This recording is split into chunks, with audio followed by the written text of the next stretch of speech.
Good afternoon, class. How is it going? How are you all? Welcome to our education platform in electrostatics, part first. इलेक्ट्रोस्टॅटिकच्या पहिल्या भागात सर्व विद्यार्थी मित्रमैत्रिणींचं पुन्हा एकदा स्वागत. आपण 11वीमध्ये प्रवेश घेतल्यानंतर आपला मॅथमॅटिकल मेथड्स हा चॅप्टर कंप्लीट केला आहे आणि आता सुरू होतो आहे आपला इलेक्ट्रोस्टॅटिक्स हा चॅप्टर. मी ऑनलाईन लेक्चर्स तयार करत होते, चॅनलवर अपलोड करत होते, तुमच्या कॉमेंट बॉक्समध्ये वाचत होते. ते पाहत असताना एक गोष्ट लक्षात आली की तुम्ही आमच्यासमोर तर कधी आला नाहीत, पण एक विद्यार्थी म्हणून तुमचे काही गुण माझ्या लक्षात आलेले आहेत. ते सांगितल्याशिवाय आज राहवत नाही आहे. का तर पहिला चॅप्टर कंप्लीट केलेला आहे आणि दुसऱ्या चॅप्टरला आपण सुरुवात करत आहोत. तर तुमच्यामध्ये हुशार तर तुम्ही आहातच, पण तुमच्यामध्ये सायन्स फॅकल्टीला हवी असणारी एक चिकाटीसुद्धा आहे की समजतंय नाही समजतंय तरी पण लेक्चर मात्र पाहत राहायचं, लक्षात ठेवत राहायचं. याला मी म्हणते की चिकाटी आहे. जिज्ञासू वृत्तीसुद्धा आहे की विचार केला जातो आहे का आहे असं. डाऊट तयार झाला तर तो विचारलासुद्धा जातो आहे, क्वेश्चन्स विचारले जात आहेत, त्याचा स्टडी केला जातो आहे, पुन्हा मी जे सांगितलं आहे त्याच्यावर विचार केला जातो आहे. तर अशा काही चांगल्या क्वालिटीज आहेत. जिज्ञासू आहात, चिकाटी वृत्ती आहे आणि पुन्हा धैर्यसुद्धा आहे. हे धैर्य मला कुठं दिसलं ते सांगते तुम्हाला. तर आजूबाजूला कोविड-19 सारखा व्हायरस आहे, त्यामध्येही आपली मेंटल हेल्थ चांगली ठेवून ज्यावेळेस आपण एखादी कॉमेंट करतो आहे त्यावेळेस त्या समोरच्या व्यक्तीला असं सांगितलं जातं आहे की आम्ही ठीक आहोत, आम्ही विचार करतो आहे, आम्ही अभ्यास करतो आहे आणि ह्या वर्षभरात आम्हाला जेवढं शक्य आहे तेवढा अभ्यास आम्ही करणारच आहोत. हे तुमच्याकडून मला दिलं गेलेलं सगळ्यात चांगलं गिफ्ट आहे असं मी समजते. आणि म्हणूनच नवीन चॅप्टर सुरुवात करायला जेवढा आनंद तुम्हाला होईल नवीन चॅप्टरला पाहून, तेवढाच तुम्हाला शिकवताना तुम्हाला सुद्धा होत आहेत.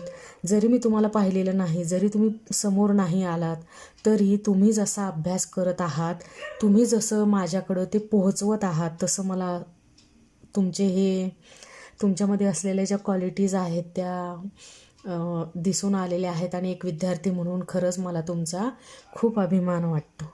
ठीक आहे, आजच्या या व्हिडिओमध्ये एवढं कौतुक पुरेसं आहे नाही का? जायचं मग पुढं. तर बघा, चॅप्टरबद्दल बोलूयात. तुमच्याबद्दल खूपच झालं असं मला वाटतंय. बघा, चॅप्टरचं नाव आहे electrostatics. Electrons. Statics means at rest position. Rest पोझिशनला असलेला चार्ज आहे. इलेक्ट्रॉन आहे थोड्या वेळासाठी असं समजा, आणि की जो हलूडुलू शकत नाही आहे, जो एका ठिकाणाहून दुसऱ्या ठिकाणी जाऊ शकत नाही आहे, अशा चार्जचा अभ्यास आपल्याला या चॅप्टरमध्ये करायचा आहे. आणि म्हणून या न हलणाऱ्या रेस्टला असलेल्या चार्जेसला आपण म्हणतोय electrostatics. Electrostatic charge, static charge असं म्हणतोय. तर बघा, इलेक्ट्रोस्टॅटिक्स असं डिफाईन करता येईल: the study of electric charges which is at rest is non as electrostatic. हा स्टडी आहे इलेक्ट्रिक चार्जेसचा केला गेलेला. ठीक आहे, की जे इलेक्ट्रिक चार्जेस कसे असतील, रेस्ट पोझिशनला असतील, आणि मग त्यांना आपण म्हणणार आहोत इलेक्ट्रोस्टॅटिक्स. आपण यांना इलेक्ट्रिक चार्जसुद्धा म्हणू शकतो किंवा आपण यांना इलेक्ट्रोस्टॅटिक चार्ज असं सुद्धा म्हणू शकतो. बघा, इलेक्ट्रोस्टॅटिक फिजिक्सची एक ब्रांच आहे आणि त्या ब्रांचमध्ये काय काय केलं जातं बघा. Electrostatics deals with the study of forces, fields and potential arising from static charges. इलेक्ट्रोस्टॅटिकमध्ये कशाशी संबंधित अभ्यास केला जाईल, तर फोर्सेसचा, फील्ड्सचा आणि पोटेन्शियलचा, की जी एका स्टॅटिक चार्जेसपासून तयार होतील. येतं आहे का? आता असं वाटेल की किती अवघड सुरू केलेलं आहे, पहिला चॅप्टर तर बराबरा गेला, पण दुसऱ्या चॅप्टरपासून तर टेन्शन वाढायला लागलं. तर बघा, आपण जसजसं पुढं जाऊ, जसजसं या चॅप्टरच्या आतमध्ये जाणार आहोत, तसतसं तुम्हाला वाटेल की खरंच सिम्पल आहे. बऱ्याचदा असं होतं ना की मग एखादी व्यक्ती फार कडक असेल तर आपल्याला तिची भीती वाटते आणि मग आपण तिच्याशी कमी बोलतो किंवा मग बोलतच नाही. आणि मग त्या व्यक्तीमध्ये असलेला, तिच्या स्वभावामध्ये असलेला जो गोडवा आहे तो आपल्यापर्यंत पोहोचत नाही. का तर आपण कम्युनिकेट करत नाही. फिजिक्सच्या चॅप्टरच्या बाबतीत सुद्धा असंच होईल. इलेक्ट्रोस्टॅटिक हा त्यापैकी एक चॅप्टर आहे की वर पाहता असं वाटतं की डिफिकल्ट आहे, पण जसं आपण आतमध्ये स्टडी करत जातो तसं लक्षात येतं की नाही, हा तर फार सोपा चॅप्टर होता की ज्याला आपण अवघड समजत होतो. बरोबर ना? तर सगळ्यात पहिली गोष्ट म्हणजे टेन्शन नको, स्ट्रेस नको. जे काही आहे ते आपल्याला अगदी हसत हसत आनंदाने शिकायचं आहे. ज्यावेळेस तुमचं मन आनंदी असेल अशाच वेळेस फक्त फिजिक्स शिकलं जातं. ज्यावेळेस तुम्ही स्ट्रेसमध्ये आहात, टेन्शनमध्ये आहात, त्यावेळेस फिजिक्स डोक्यावरून निघून जातं. हो की नाही? चला मग, फ्रिक्शनल इलेक्ट्रिसिटी. इलेक्ट्रिसिटी हा कॉन्सेप्ट की ज्याला आपण इलेक्ट्रिक करंट म्हणजेच इलेक्ट्रिसिटी असं म्हणतो आहे. पण इथं त्या इलेक्ट्रिसिटीबद्दल आपल्याला बोलायचं नाही की जो इलेक्ट्रॉन एका ठिकाणाहून दुसऱ्या ठिकाणी जातो आहे, एका एंडपासून जो दुसऱ्या एंडकडे जातो आहे. तर इथं एक अशी इलेक्ट्रिसिटी तयार होती की जी एका सरफेसवर तयार होणारी आहे. ठीक आहे? एखाद्या ऑब्जेक्टच्या सरफेसवर तयार होणारी इलेक्ट्रिसिटी आहे, एनर्जी आहे की जिथं इलेक्ट्रॉन एका ठिकाणाहून दुसऱ्या ठिकाणी जात नाही. आणि म्हणून मग अशा इलेक्ट्रिसिटीला आपण म्हणतोय फ्रिक्शनल इलेक्ट्रिसिटी. मराठीमध्ये याला घर्षण विद्युत असं म्हणतात. कसं डिफाईन करूयात आपण? The electricity developed on surface of object when they are rubbed with each other is called frictional electricity. Frictional electricity ही एका ऑब्जेक्टच्या सरफेसवर डेव्हलप होणारी इलेक्ट्रिसिटी आहे. पण कधी डेव्हलप होईल? कंडिशन काय आहे? तर ते दोन ऑब्जेक्ट आपण परस्परांवर काय करणार? रब करणार. ठीक आहे? जसं की आपण एखादा ग्लास रॉड घेऊ, म्हणजे काचेची कांडी घ्यायची आणि ती एखाद्या सिल्क क्लोथवर म्हणजे रेशीम कपड्यावरती काय करायची? रब करायची.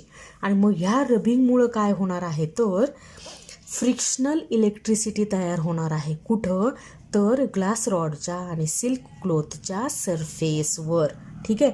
आणि मग याला तुम्ही काय म्हणणार? तर घर्षण विद्युत म्हणणार किंवा तुम्ही याला म्हणायचं फ्रिक्शनल इलेक्ट्रिसिटी. ठीक आहे? दिसतंय तुम्हाला मी बोर्डवर लिहिलेलं? The electricity developed on surface of object when they are rubbed with each other is called frictional electricity. ठीक आहे? तर आता आपण असं म्हणतोय की इलेक्ट्रोस्टॅटिक या चॅप्टरमध्ये आपल्याला फोर्सेसचा अभ्यास करायचा, फील्ड्सचा अभ्यास करायचा, पोटेन्शियलचा अभ्यास करायचा. जसा चॅप्टर पुढं जात जाईल तसं तुम्हाला हा फोर्सेस, फील्ड्स आणि पोटेन्शियल्स की जे एका स्टॅटिक चार्जेस मधून तयार होत आहेत ती तर सगळी लक्षातच येत जाणार आहेत.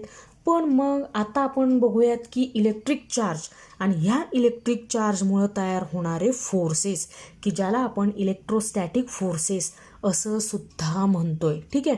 हळूहळू एक एक एक एक कॉन्सेप्ट आपण क्लिअर करत पुढं जायचं. ठीक आहे? घाई करायची नाही. ज्यावेळेस एखादी गोष्ट नव्याने आपण शिकतोय त्यावेळेस घाईघाईनं शिकायचं नाही. ठीक आहे? कळलं तुम्हाला? इलेक्ट्रोस्टॅटिक चॅप्टरमध्ये आपल्याला काय करायचं आहे?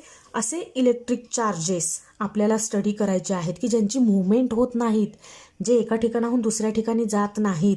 हे इलेक्ट्रिक चार्जेस कसे आहेत? तर रेस्टला आहेत. आणि रेस्टला असलेल्या अशा चार्जेसलाच आपण काय म्हणतो? तर इलेक्ट्रोस्टॅटिक्स असं म्हणतो. राहील लक्षात?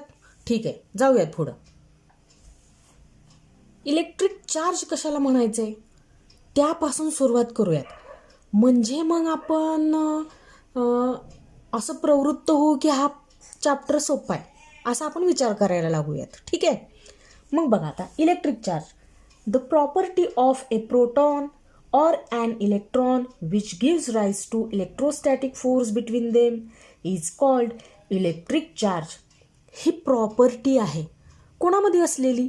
प्रोटॉनमध्ये असलेली किंवा इलेक्ट्रॉनमध्ये सुद्धा असलेली, की जिच्यामुळं प्रोटॉनमध्ये किंवा प्रोटॉन इलेक्ट्रॉनमध्ये किंवा इलेक्ट्रॉनमध्ये इलेक्ट्रोस्टॅटिक फोर्स तयार होतो आणि ज्या प्रॉपर्टीमुळं हा इलेक्ट्रोस्टॅटिक फोर्स त्या पार्टिकलमध्ये प्रोटॉनमध्ये किंवा इलेक्ट्रॉनमध्ये किंवा प्रोटॉन इलेक्ट्रॉनमध्ये तयार होतो त्या प्रॉपर्टीला म्हणायचं इलेक्ट्रिक चार्ज. परत एकदा सांगू. The property of A proton or an electron which gives rise to electrostatic force between them is called electric charge. बघा की या युनिवर्समध्ये जेवढे काही ऑब्जेक्ट आहेत ते मॉलिक्यूलपासून तयार झाले. मॉलिक्यूल्स ॲटमपासून तयार झाले. ॲटम कशापासून तयार झाला तर तुम्हाला माहीत आहे की प्रोटॉन, न्यूट्रॉन अँड इलेक्ट्रॉन हे कन्स्टिट्युएंट आहेत. कशाचे? ॲटमचे. प्रोटॉन, न्यूट्रॉन अँड इलेक्ट्रॉनपासून ॲटम तयार होतो. ठीक आहे. मग त्यातलाच एक पार्टिकल आपण घेऊयात, इलेक्ट्रॉन. बघा मी म्हणते की हा आहे इलेक्ट्रॉन, हा आहे दुसरा इलेक्ट्रॉन. तुम्हाला तर माहीत आहे की ह्या इलेक्ट्रॉनला ज्यावेळेस मी जवळ आणण्याचा प्रयत्न करतेय त्यावेळेस यांच्यामध्ये रिपल्शन होईल. हो की नाही? रिपल्शन ऑब्झर्व करायला मिळेल आपल्याला. कोणामध्ये? तर ह्या दोन पार्टिकलमध्ये की ज्यांच्यावरचा चार्ज सेम आहे. म्हणजे हा निगेटिव्हली चार्ज पार्टिकल आहे, तुम्हाला माहीत आहे इलेक्ट्रॉन, आणि हा निगेटिव्हली चार्ज पार्टिकल आहे इलेक्ट्रॉन. म्हणून त्यांच्यामध्ये काय आहे तो फोर्स ऑफ रिपल्शन. मग हा फोर्स ऑफ रिपल्शन या इलेक्ट्रॉनला या इलेक्ट्रॉनपासून दूर ढकलतोय. बरोबर आहे ना? रिपल्शन आहे म्हणजे काय? तो फोर्स दूर ढकलतोय. मी म्हणते हा फोर्स एफ आहे, तर हा फोर्स सुद्धा काय आहे तर एफ आहे. म्हणजे हे दोन इलेक्ट्रॉन जवळ येणार नाहीत. हे दोन इलेक्ट्रॉन एकमेकांपासून दूर ढकलतील. ठीक आहे. मग जसं इलेक्ट्रॉनच्या बाबतीत झालं तसंच कुणाच्या बाबतीत होईल तर प्रोटॉनच्या बाबतीत सुद्धा होईल. या प्रोटॉनला जवळ आणण्याचा प्रयत्न केला की तुम्हाला असं वाटेल की ह्या दोन प्रोटॉनमध्ये काय ॲक्ट होतोय तर फोर्स ऑफ रिपल्शन ॲक्ट होतोय. मग फोर्स ऑफ रिपल्शन कसा असेल तर दोन्ही चार्जेसला, दोन्ही पार्टिकलला एकमेकांपासून दूर घेऊन जाणारा असेल. मग आता हा इलेक्ट्रॉनमध्ये फोर्स ऑफ रिपल्शन आहे, प्रोटॉनमध्ये फोर्स ऑफ रिपल्शन आहे. पण प्रोटॉनमध्ये आणि इलेक्ट्रॉनमध्ये मात्र काय असणार आहे तर फोर्स ऑफ अट्रॅक्शन असणार आहे.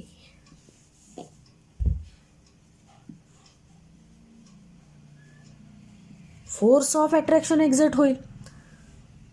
म्हणजे हा प्रोटॉन या इलेक्ट्रॉनकडे अट्रॅक्ट होईल आणि हा इलेक्ट्रॉन या प्रोटॉनकडे अट्रॅक्ट होईल. बरोबर आहे. प्रोटॉनला इलेक्ट्रॉनकडे ओढणारा अट्रॅक्ट करणारा फोर्स असेल एफ, त्याचप्रमाणे इलेक्ट्रॉनला प्रोटॉनकडे अट्रॅक्ट करणारा फोर्स सुद्धा काय असेल तर एफ असेल. ठीक आहे. डायरेक्शन कशी असेल? प्रोटॉनची इलेक्ट्रॉनकडे असेल, इलेक्ट्रॉनची प्रोटॉनकडे असेल आणि त्यांच्यामध्ये ॲक्ट होणारा हा काय असेल तर फोर्स ऑफ अट्रॅक्शन असेल. मग मी काय म्हणत होते तर इलेक्ट्रिक चार्ज कोणाला म्हणायचे तर इलेक्ट्रॉनला इलेक्ट्रॉनपासून दूर ढकलणारा, प्रोटॉनला प्रोटॉनपासून दूर ढकलणारी आणि प्रोटॉनला इलेक्ट्रॉनकडं किंवा इलेक्ट्रॉनला प्रोटॉनकडं अट्रॅक्ट करणारी जी प्रॉपर्टी आहे ती प्रॉपर्टी म्हणजे काय आहे तर इलेक्ट्रिक चार्ज आहे. येतं आहे का लक्षात तुम्हाला की बेंजामिन फ्रँकलिन या सायंटिस्टने सांगितलं की या युनिवर्समध्ये दोन प्रकारचे चार्जेस आहेत. एक चार्ज आहे आणि दुसरा एक असा चार्ज आहे की जो पहिल्या चार्जसारखा नाही. मग आता कन्फ्युजन होऊ नये म्हणून मग त्या पहिल्या चार्जला काय म्हणायचं आणि दुसऱ्या चार्जला काय म्हणायचं तर बेंजामिन फ्रँकलिननेच दिलेलं नाव आहे की तुम्ही एका टाईपच्या चार्जला म्हणा पॉझिटिव्ह चार्ज आणि तुम्ही दुसऱ्या टाईपच्या चार्जला काय म्हणायचं तर निगेटिव्ह चार्ज. ठीक आहे. म्हणजे प्रोटॉनवर जो चार्ज आहे तो आहे पॉझिटिव्ह चार्ज आणि इलेक्ट्रॉनवर जो चार्ज आहे तो आहे निगेटिव्ह चार्ज. ठीक आहे. मग आता की ज्यांच्यामुळं इलेक्ट्रोस्टॅटिक फोर्स तयार होतो, हा ज्याला मी फोर्स ऑफ रिपल्शन म्हणते तो actually electrostatic force of repulsion आहे. प्रोटॉनमध्ये इलेक्ट्रोस्टॅटिक फोर्स ऑफ रिपल्शन आहे.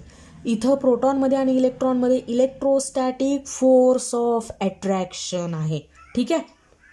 मग की ज्यांच्यामुळं ही प्रॉपर्टी आहे प्रोटॉनमध्ये आणि इलेक्ट्रॉनमध्ये असलेली, की प्रोटॉनमध्ये होणारं जे इंटरॅक्शन आहे किंवा इलेक्ट्रॉनमध्ये होणारं इंटरॅक्शन आहे किंवा प्रोटॉनमध्ये आणि इलेक्ट्रॉनमध्ये होणारं इंटरॅक्शन आहे, की ज्या इंटरॅक्शनमुळं इलेक्ट्रोस्टॅटिक फोर्स तयार होतो त्या प्रॉपर्टीला तुम्ही काय म्हणायचे तर इलेक्ट्रिक चार्ज म्हणायचे.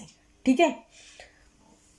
मग बघा की होतं काय की इलेक्ट्रिक चार्ज जर असेल तरच कोण तयार होणार आहे, इलेक्ट्रोस्टॅटिक फोर्स तयार होणार आहे.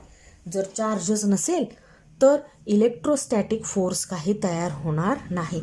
हा फोर्स तयार होण्यासाठी, हे फोर्सेस तयार होण्यासाठी गरज कशाची असेल तर इलेक्ट्रिक चार्जेसची असेल. बरोबर आहे की ज्या इलेक्ट्रिक चार्जेसमुळे कोण तयार होणार आहे तर इलेक्ट्रोस्टॅटिक फोर्स तयार होणार आहे. बरोबर आहे की ज्या चार्जेसमुळे इलेक्ट्रॉनला रिपेल करील, प्रोटॉनला रिपेल करील आणि प्रोटॉन इलेक्ट्रॉनला काय करील तर अट्रॅक्ट करील. म्हणजे ती प्रोटॉनमध्ये आणि इलेक्ट्रॉनमध्ये असलेली काय आहे प्रॉपर्टी आहे.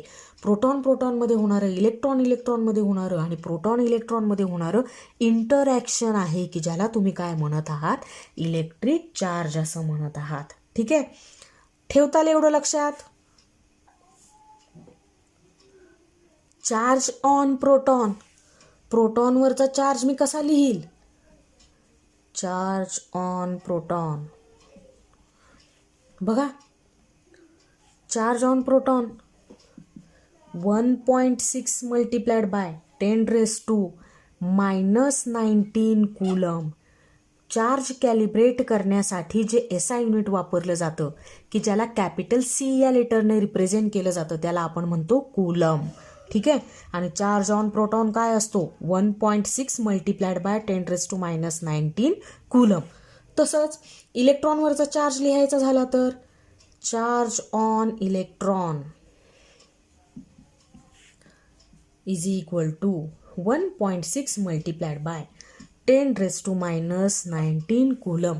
बघा प्रोटॉनवरचा चार्ज आणि इलेक्ट्रॉनवरचा चार्ज मी तर मॅग्निट्यूडने कसा लिहिलाय एकसारखा लिहिलाय, पण इलेक्ट्रॉनवर जो चार्ज असतो त्याचं नेचर प्रोटॉनवर असलेल्या चार्जच्या अपोजिट असतं. मग तुम्ही म्हणाल की आता मॅग्निट्यूड तर सारखी दिसते आणि नेचर मात्र अपोजिट आहे इलेक्ट्रॉनवरती असणाऱ्या चार्जचं.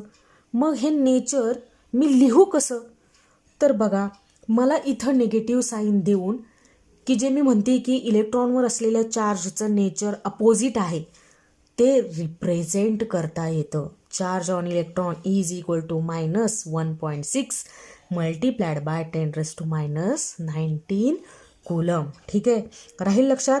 प्रोटॉनवरचा चार्ज 1.6 मल्टिप्लाइड बाय 10⁻⁻19 कूलम.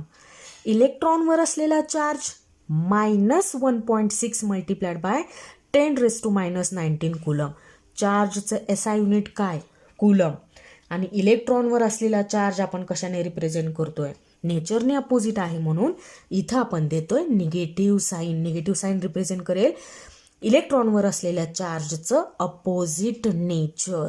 राहील लक्षात इथंपर्यंत.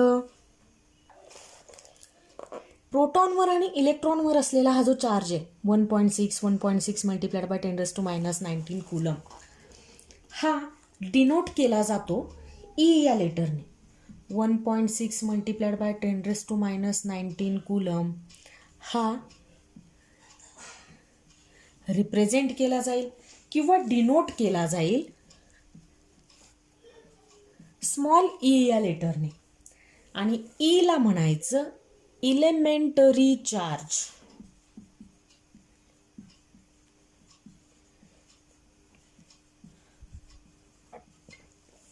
Elementary charge. ठीक आहे. मग जर आता 1.6 multiplied by 10⁻⁻19 coulomb me represent करत असेल E ने, स्मॉल E ने, स्मॉल E ला मी म्हणत असेल इलेमेंटरी चार्ज, तर चार्ज ऑन प्रोटॉन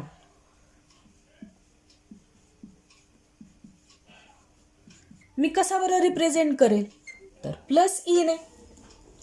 आणि चार्ज ऑन इलेक्ट्रॉन मी कसा रिप्रेझेंट करेल, की जो नेचरने अपोजिट आहे, मायनस ई ने. ई म्हणजे काय, 1.6 मल्टिप्लाइड बाय 10⁻⁻19 कुलम. प्रोटॉनच्या बाबतीत तो 1.6 मल्टिप्लाइड बाय 10⁻⁻19 कुलम पॉझिटिव्ह असेल आणि इलेक्ट्रॉनच्या बाबतीत मात्र तो कसा असेल तर निगेटिव्ह असेल. म्हणून चार्ज ऑन प्रोटॉन ज्या ज्या वेळेस मला रिप्रेझेंट करायचा असेल त्या वेळेस मी प्लस ई ने रिप्रेझेंट करेल आणि चार्ज ऑन इलेक्ट्रॉन मला ज्या ज्या वेळेस रिप्रेझेंट करायचा आहे त्या वेळेस मी तो मायनस ई ने रिप्रेझेंट करेल. राहील लक्षात? ठीक आहे. ई म्हणजे काय असेल तर इलेमेंटरी चार्ज असेल, इलेमेंटरी चार्ज. तर या लेक्चरमध्ये एवढंच पाहूयात आपण आणि पुढच्या लेक्चरमध्ये आपण चार्जेसच्या 3 प्रॉपर्टीज स्टडी करणार आहोत. Additive property of charge, quantization of charge आणि तिसरी प्रॉपर्टी आहे कॉन्झर्वेशन ऑफ चार्ज. तर तीही शिकवेल तुम्हाला, पण माझ्या पुढच्या लेक्चरमध्ये, पुढच्या व्हिडिओमध्ये. तोपर्यंत घरातच राहा, सुरक्षित राहा. Take care. बाय.